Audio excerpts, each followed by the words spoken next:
This is Mid-Michigan Now for the win. Sponsored by Shea Automotive Group. Hello and welcome to For the Win. I'm Jonathan Deutsch. I'm going to take you through all the action around Mid-Michigan tonight. It is week 5, and what a week it was. We've got a lot to get to, so let's just get started right away with a rivalry of two very successful programs. The New Lothrop Hornets are the defending champs in Division 7 and have bounced back from a Week 1 loss with 3 straight dominant wins entering the night. They had to host their bitter rival, the Montrose Rams, who were looking to end the streak of 5 straight losses to the Hornets. New Lothrop head coach Clint Galvis on your right. He played for Montrose head coach Denny Reinhardt, who's on your left. Early on, New Lothrop quarterback Jack Kulhanek going high and deep to Cannon Cromwell, who hauls it in. Nobody around him. That's a 40-yard connection. In response, in the second quarter, Monte MISSENTZIS, with the keeper, puts his head down and gets into the end zone. Then MISSENTZIS deciding to use his arm this time, looking and finding Johnny Mall. This play coming after Mall already had a pick 6 in the game.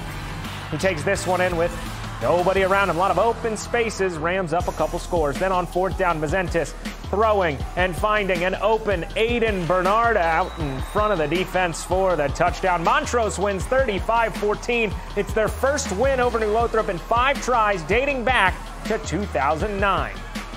You know, at the beginning of the season, our only 2 goals were beat NL, win the state championship. So 1 down, 1 to go. Well, no, just the bottom line. We finally beat them. I mean, they beat us 5 straight, and the last 4 probably haven't even been a game. We've always made mistakes against them in that, and tonight we played up to our capabilities, and we did an excellent job against them. There's a decent chance those 2 teams meet again in the postseason. Montrose, New Lothrop, Durand, all tied for 2nd in the conference. They're all behind Ovid-Elsie. Undefeated Grand Blanc hosting Powers. It is homecoming for the Bobcats. Opening possession of the game, Hunter Ames to Julian Freeman deep on the far side. Freeman then working back this way, cuts to the middle against the grain, going around defenders, 56 yards to the end zone to make it 7-0. Next possession for Grand Blanc. Ames with a sidearm screen pass to Elijah Jackson Anderson. And he's like an astronaut. He's comfortable in space. Going the distance on this one. It's 14-0 Bobcats. Then after an interception, Grand Blanc adding another. Cross Dobbs keeps the legs moving and crosses the goal line. See what I did there? Bobcats win 48-7. They are 5-0 for the first time since 2017. Both Beecher and Hamady trying to get back above 500 tonight. Right before halftime, Hamady's up 19-6. Bucks trying to move in the final minute of the half, but Kamari Chapman jumps the route for the INT. However, Hamady would not have enough time to score before the half. First drive of the third, Bucks on a methodical drive, capped off by this tough 5-yard run by Amarion Jenkins. The sophomore makes it 19-13, but on the ensuing kickoff, Hamady's Ronald Nelson Fields at his own 20-yard line, then puts on a show for the crowd. Cutting to the middle of the field, gets a few blockers in front of him and uses his teammates wisely as he gets by the last man for that quick response. Hamady hangs on as they win 26-20. Now, I mentioned Ovid-Elsie being in first place. That's because they earned a shutout win tonight over Chesaning. Millington is 5-0 after they beat Carleton by 18, and Garber outlasts Birch Run in overtime. Final score there, 26-20. Ubley is 5-0 after their big win tonight. Harbor Beach tops Sandusky 47-8, and Bad Axe stays perfect. They get the win tonight, 48-6. So there were plenty of good matchups in the first half of our show, but I promise you the second half will be just as fun. You just got to take my word for it. Undefeated Freeland against undefeated Frankenmuth. Top spot in the TVC East on the line. That's coming up next on For the Win.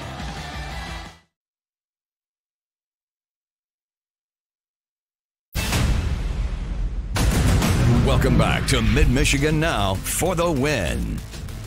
It may only be week 5, but it's possible that tonight's game between Frankenmuth and Freeland determine the TVC East League title. Both teams entered the night undefeated. Both entered the night having allowed just 41 total points through the first 4 games of the season, and both were well aware of how important this game was. It was played at Frankenmuth, where they were getting rowdy. Late second quarter, Cole Lindo on the toss play to the far side, breaks a couple of tackles, only one man to beat. And who is it? It's that official right there in your frame. Can he do it?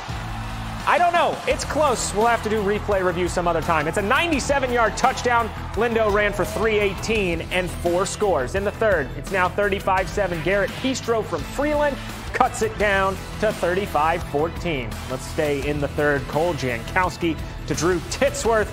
A deep pass. He's behind the defense and then fights his way as a defender's climbing on his back. Frankenmuth wins 48-21. They have sole possession of first place in the Tri-Valley East.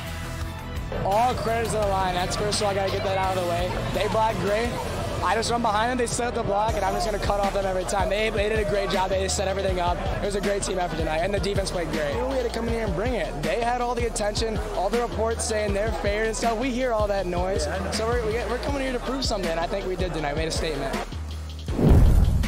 They certainly did. The Reese Rockets trying to stay undefeated. It was homecoming at Reese. Cass City trying to get something going early on, but the Rockets defense is there for this TFL. That stands for tackle for loss. Heading the other way, handoff to Aiden Rayner up the middle. He cuts and zigzags, and he'll take it all the way down to the 15-yard line. That's great field position for the Rockets, because right after, Tanner Turbush to Levi Foco, who gets into the end zone after shaking off the defender. The Rockets are 5-0.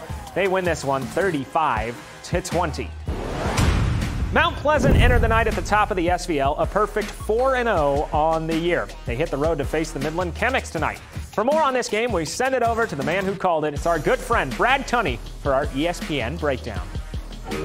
Thanks, Jonathan. Just a beautiful night for high school football in the Great Lakes Bay region, wasn't it? Soft breeze, good 60s temperatures, and a near-packed house for us here at Midland Community Stadium as the undefeated Mount Pleasant Oilers stay undefeated, now 5-0, spoiling a home game for the Midland Chemics with a 26-19 road win. While Midland scored on their first 2 drives of the game today, long drives too, 10 plays and then 7 plays. It was a quick strike offense and scoring ability of Mount Pleasant that allowed them to pull in front twice and then ultimately pull ahead. 85-yard touchdown kick return for a score on their first touch of the football today by Corey Davis. And then Max Humphrey on their first play from scrimmage offensively, a 70-yard touchdown run. And back and forth we win the first half before Mount Pleasant ultimately sneaked away and then extended their lead in the second half.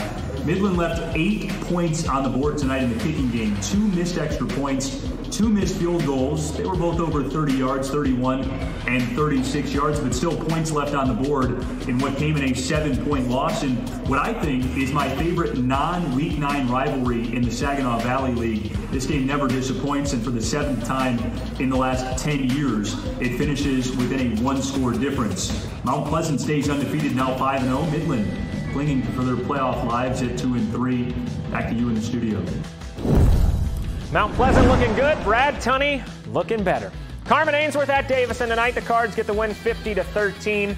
Dow scores 29 unanswered in the fourth quarter as they roar back and beat Bay City Western 45-44 in a thriller. They hand BC Western their first loss of the year. And Flushing beats Linden in a shootout 46-29.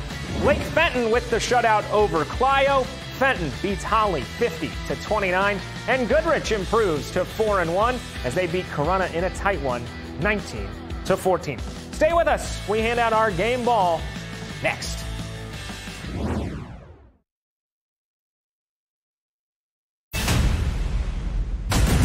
Welcome back to Mid-Michigan Now for the win.